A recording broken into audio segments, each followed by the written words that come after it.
नमस्कार। आगे बढ़ते हैं। पूर्व जन्म साप 18 और पढ़ के आ रहे हैं मातृ साप। सर्प साप समाप्त हो गया, पितृ साप समाप्त हो गया, मातृ साप समाप्त हो गया। और मातृ साप में भी हमको लगता है कि 3 चैप्टर आगे निकल चुका है और हम चौथे में होंगे। लेकिन यहाँ राहु और चंद्रमा का योग से अभी तक कोई साप नहीं बताया गया। तो आप लोगों को ये बात समझने की जरूरत है।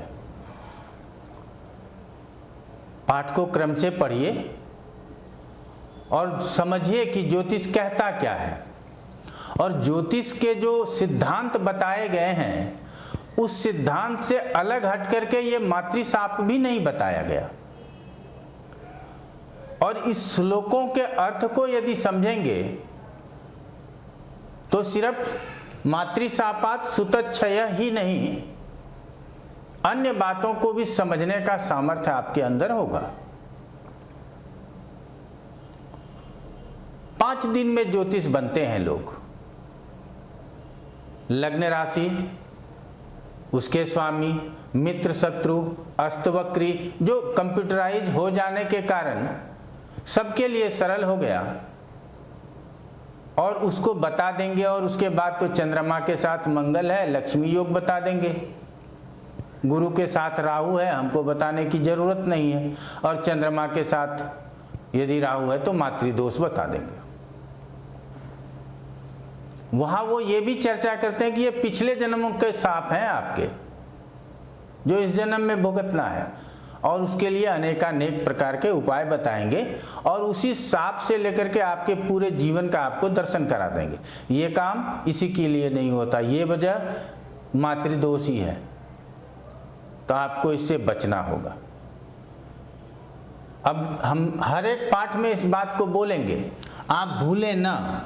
ये समझ में आता है कि जो बात बार बार बोला जाए वो याद हो जाता है।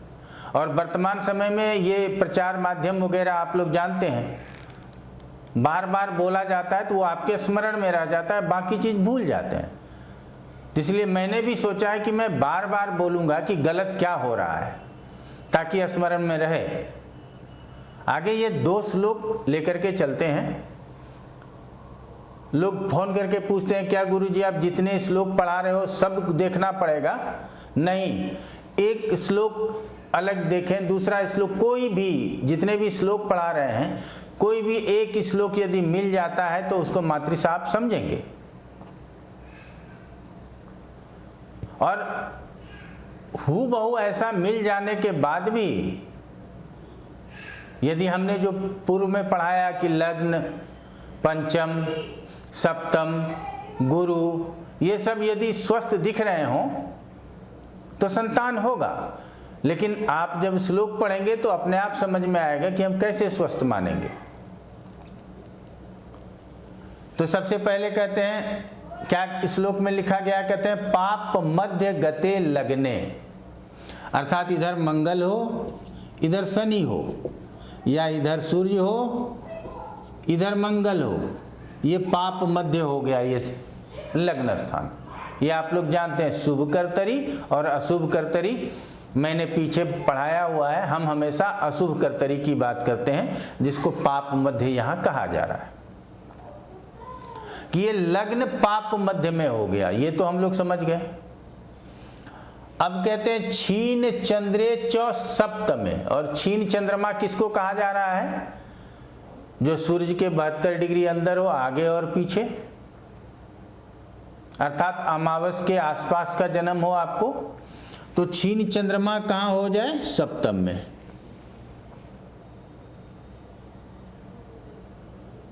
अब आगे क्या कहता है? मातृपुत्रे राहु मंदो, तो मातृ स्थान कौन सा है? ये स्थान है, तो यहां राहु हो जाए। और पुत्र स्थान किसको कहा गया? पंचम को, यहां शनि हो जाए। मंद का मतलब शनि। इतना समझना है। अब ये जब पाप मध्य में हो गया, लगन पीड़ित, राहु चतुर्थ में हो गया तो चतुर्थ पढ़ित। हम स्वयं कहते हैं कि राहु केतु केंद्र त्रिकोण में हो तो अच्छे फल करेंगे, लेकिन उसको समझने के लिए आपको सामर्थ्य भी होना चाहिए कि यहाँ मातृशाप की बात कर रहे हैं तो यहाँ चतुर्थ स्थान में उपस्थिति अच्छी नहीं है।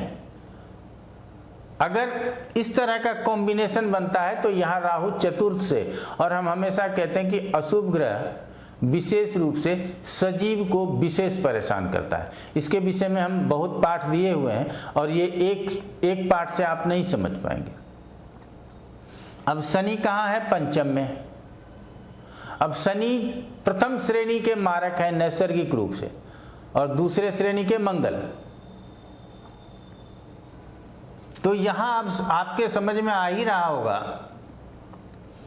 कि लग्न पीड़ित, चतुर्थ पीड़ित, पंचम पीड़ित और चंद्रमा छीन। तब क्या कहता है? मातृशापात सुतक्षया, कि मातृशाप के कारण संतान की हानि होती है। तो ऐसे योगों से सिर्फ संतान के लिए हानि बताएंगे, बाकी अन्य प्रश्नों का उत्तर देने के लिए इसको अलग से देखें। हम हमेशा यही कहते हैं। अब इसी की वजह से करियर में हानि, मकान नहीं खरीद पा रहे हैं, तरक्की नहीं हो रही है, कोर्ट केस मुकदमाबाजी हो गया, ये नहीं, ये जवाब नहीं है। यहाँ हमेशा इसीलिए होरा पराशर में साप अध्याय जो हम पूर्वजन्म साप की बात कर रहे हैं, इसके अलावा शब्दों की पुनरावृत्ति आपको बहुत कम मिलेगी। तो इस बात को ध्यान से समझिए कि क्यों इस शब्दों को बराबर जोर दे करके लिखा गया। अगला श्लोक अब समझने का प्रयास कीजिए।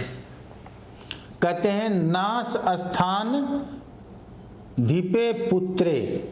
तो अब नाश स्थान किसको कहते हैं? अष्टम को कहते हैं। नाश स्थान धीपे पुत्रे। अब यहां फिफ्थ लॉर्ड आ जाए, कोई भी हो, इसीलिए हम लगन राशि नहीं बना रहे हैं आपके लिए। अब क्या कहता है? पुत्रे से नाश राशि गे, और इस स्थान का स्वामी एट्थ लॉर्ड यहां बैठ जाए।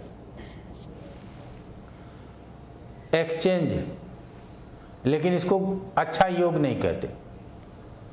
केंद्र त्रिकोण का एक्सचेंज राजयोग 6ठे 8वें 12वें के स्वामी के साथ यदि केंद्र त्रिकोण का एक्सचेंज हो जाए तो खल योग, यही मान लीजिए। खल मतलब बुरा होता है। तो यहां 8वें और 5वें का एक्सचेंज बता रहा है। कहते हैं नाश स्थान दीपे पुत्रे, अब पुत्रे से नाश राशि गे। अष्टम को ही रंध्र, नाश, ये सब स्थान बोला जाता है। अब अगले लाइन में क्या कहता है वो समझिए। चंद्र मातृपतो दुस्थे।